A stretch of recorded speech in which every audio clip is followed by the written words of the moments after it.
జై శ్రీరామ్, జై శ్రీకృష్ణ. గీతా మార్గ యజ్ఞానికి పునఃస్వాగతం. భగవద్గీత 4వ అధ్యాయం 13వ శ్లోకం. చాతుర్వర్ణం మయా సృష్టం గుణకర్మ విభాగశః తస్య కర్తారమపి మాం విద్య అకర్తారం అవ్యయం. 4 వర్ణాలైన బ్రహ్మ, క్షత్రియ, వైశ్య, శూద్రాలను గుణకర్మలను అనుసరించి ప్రతి జీవిలోనూ తాను ప్రవేశపెట్టాన్ని విరాట్ పురుషుడు చెప్తున్నారు. ఎవరా విరాట్ పురుషుడు? విశ్వాక్షం విశ్వసింభవం విశ్వం నారాయణం అక్షరం పరమం పదం. ఆయన కన్ను విశ్వమంత ఉంది. ముక్కు, చెవి, నోరు అన్నీ కూడా విశ్వమంతున్నాయి. ఆయన బొమ్మ గీయగలమా? సృష్టిలోని ప్రతి జీవి ఆయనలోని అంతర్భాగమే.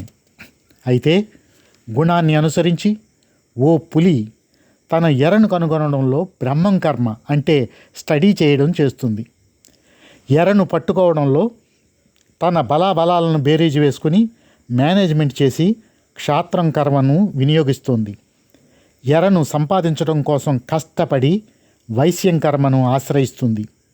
సంపాదించిన ఎరను ప్రేమగా నాకి తిని తరువాత మిగిలిన దాన్ని భద్రంగా దాచుకొని శూద్రం కర్మను వినియోగిస్తుంది. అదే ఒక బర్రె 4వ వర్ణమైన శూద్రానికి దూరమై మిగిలిన గడ్డి మీద పేడ వేసి వెళ్ళిపోతుంది.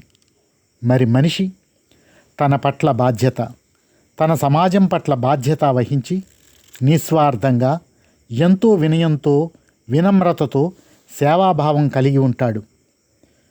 గుణం చేత శూద్రానికి దూరమైన వ్యక్తి లేదా సమాజం స్వార్థం, నిర్లక్ష్యం వైఖరి కారణంగా, వాటిని ఆశ్రయించిన కారణంగా నిమ్న స్థితికి దిగజారిపోతాడు. స్వార్థం వల్ల, నిర్లక్ష్యం వల్ల మనసులు ఇరుకైపోతున్నాయి. చిత్రంగా మన వీధులు కూడా ఇరుకైపోతున్నాయి. మతాలు కూడా విశాల దృక్పథాన్ని కోల్పోతున్నాయి.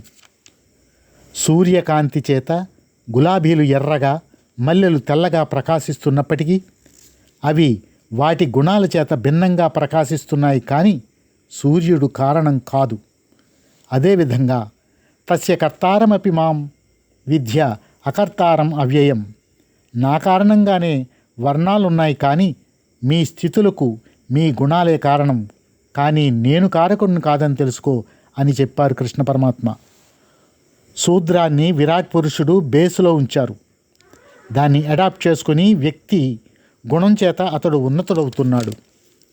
ఈ శ్లోకపు యథార్థ విషయాన్ని యథాతథంగా దేశమంతా వినిపించాలని ఆశపడుతున్నాను మిత్రులారా.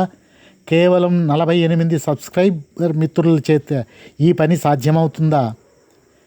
గీతా మార్గ యజ్ఞంలో మీ వంతు భాగస్వామ్యాన్ని గుర్తించి ఇప్పుడే మిగిలిన వారు సబ్స్క్రైబ్ చేసుకొని షేర్ చేసి లైకులు కొట్టి ప్రపంచానికి గీతా సందేశం వినిపించడంలో మీ వంతు యజ్ఞ సహకారం అందించమని సవినయంగా అభ్యర్థిస్తున్నాను.